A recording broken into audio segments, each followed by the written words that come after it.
Alright, I'm going to show you how to make a wooden netting needle. And a netting needle is a tool that allows you to make nets. And what we have here is a piece of wood that's roughly shaped with a point and a concave back, and then the eye of the needle is kind of the pointy part of the needle itself. And what you do is you load the needle, and this one here is loaded with some dogbane fibers, just like so. And you use a gauge, which is what this is, and the gauge helps keep the meshes even as you start to work your nets. And essentially what you're doing is you're putting a spool, you're basically holding a handhold spool, and this handhold spool allows you to hold all of your loaded fibers on the needle as you work your net all the way through. So I'm going to show you real quick how to make a version like this.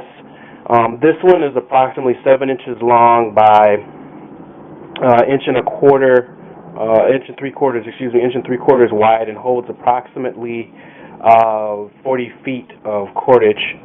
And this one here is 5 inches long, and actually 6 inches, and about 1.25 inches, and holds approximately 16 feet of cordage.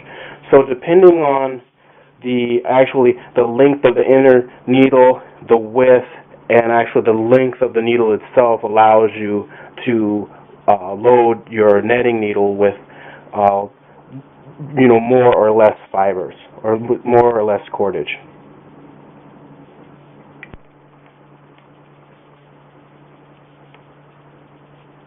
Okay, to get a piece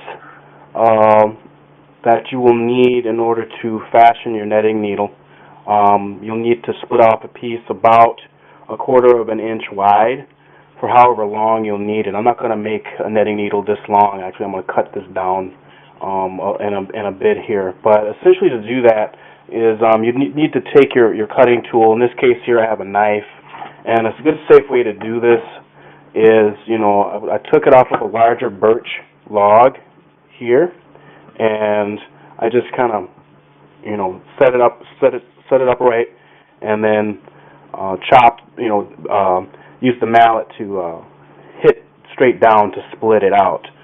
So essentially, if this were a larger piece, or even if I wanted to make a netting needle this small, then I would need to place my cutting tool here, and then use a mallet. You don't want to use a rock on your metal, or on your good blade or something like that.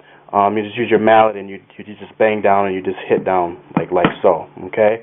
And then if I wanted to get a flat piece out of this, I would go over to the other side and split it down that way. So that's essentially how you would get your raw stock or your raw blank for many different bushcraft type tools.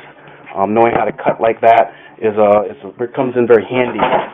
If you're in a completely primitive situation, then you just use rock. Everything, if you don't have a knife is the way I was taught is if you have a knife in a survival situation, then you're not really in a survival situation, and that's because I've been trained to use and work with stone tools. So it just takes a little longer with stone tools is all.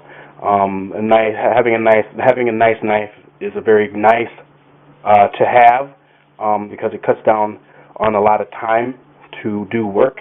But when you're as long as it's not an emergency situation, if you're out and about and you're just hanging out in the bush, then you just use a rock and you just take your time around the campfire.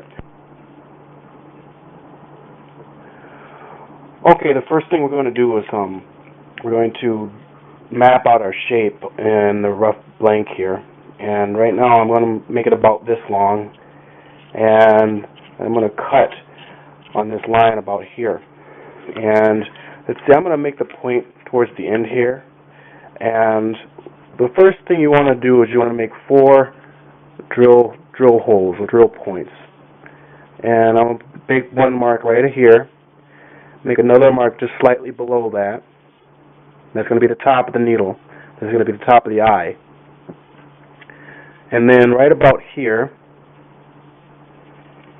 I'm going to draw another dot and then another dot right about here. Okay. Now what I want to do is I want to sketch out down to one side of the dot. That's going to be the outside of the eye, right here. And then I'm going to draw a straight line, kind of a tall isosceles triangle right about here.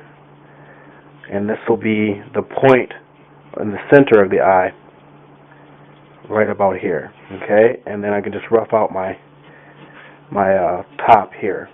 And then as we abrade this to shape later, then we can really refine some of the shape and inside of it. So essentially, that's what we want, kind of the shape that you want to color, mark out with, piece of, marker, pen, pencil, piece of charcoal, charcoal tipped piece of wood out of the fire or something. If you were doing this in the bush, and here I'm just going to add some convexity here, convexity line here. That's going to also hold as we load the needle when we get this to shape. The next step here is we're going to cut this. I'm going to cut this down and cut this right here, and then I'm going to show you how to cut this out without splitting your wood here.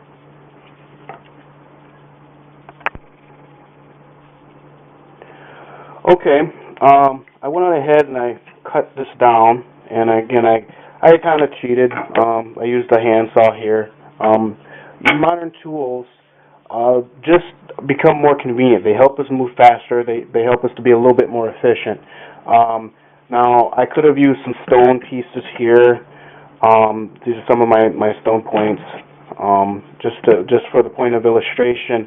And I could have whittled at this and probably charred it in the fire, burnt it up, and snapped it and scored it, and eventually I would have been able to break this on the line how I wanted to again, and that just would have taken a little bit more time. For the sake of demonstration, and for time, for speed, I'm going to use modern tools for this. But what I try to do is make sure that that you understand that there are also other alternatives if you don't necessarily have a saw or a nice sharp knife, or utility blade that I've got here. I'm also going to keep my other half here, my other side here. This could be a blank for either another or smaller needle, or it could be for my spacer or my gauge. So this is one that I'm just going to fashion real quick. It's not a very big gauge. I don't really use the gauge, but this will help. So we'll just set this aside for now. And so what you want to do first off to cut the eye out is, this is your points here. Okay, I'm gonna darken these in again. Here and here. Okay, what you want to do is you want to take, here this little coastal bushman here, just for speed, is you want to drill basically a hole downward. Okay, and all I'm going to do is carefully go back and forth in the center of my dot here. And I want to kind of go all the way down. I mean, I guess you could use a drill for this as well. Depends on how modern you want to go with it. About as modern as I'm going to go with this for now is just, with a knife here, an X-Acto blade, a utility blade. And you just kind of make your hole all the way to the other side. When it starts to come out the other side. And here it's already started to come out the other side, so I can meet it the other way. And there we go. Again, I just traced on the other side here, on this opposite side. You don't really need to do that, and just work from one side of this fine. So this is my first hole. And then I want to make another one here, and another one here, and another one here. What these holes are going to do is going to stop the wood from splitting as you start to cut out your notch. So I'm going to go ahead and make these other holes. Okay, I've gone ahead and cut out my holes, 1, 2, 3, and 4. These are my stop holes. As I try to cut these gouge this space out here, the wood tends to want to split. So you have little holes here that'll stop the splitting.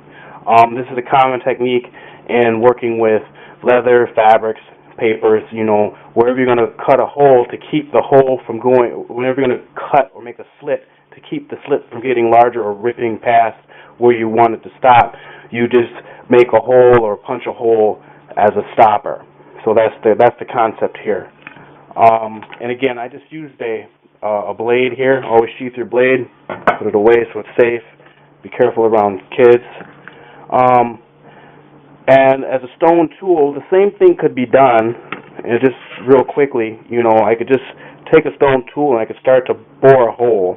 This is a shirt piece that I napped a couple of years ago. And, I'm just going to just keep turning this. I could pass this on the tip of a pump drill or a hand drill, and it would possibly go faster. But as you can see, I would eventually get through to the other side. It just takes a while. So using a sharp tool, a sharp stone tool, even bone, anything harder than your main material will work. So this is what these are here to demonstrate.